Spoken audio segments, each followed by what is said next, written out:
Hey everybody, welcome back to another episode of Alex Shows You How to Make the Video of Making Stuff show. Today we're going to go behind the scenes of our cookie episode. Now, there's not that many scenes. In fact, it's just one. Here we have and here we have our camera woman, my mom. This man's sitting on the couch. We've used the Rode microphone here. What is this one called? The Video Mic Me. And we shot it entirely on an iPhone, just like we're shooting this. It's a small world out there, one with only 2 phones.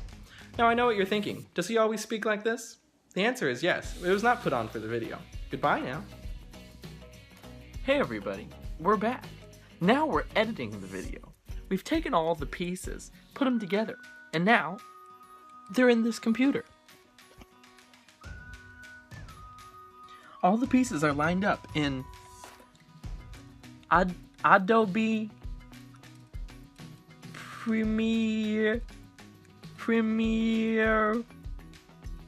Pro. What we're using to edit the video.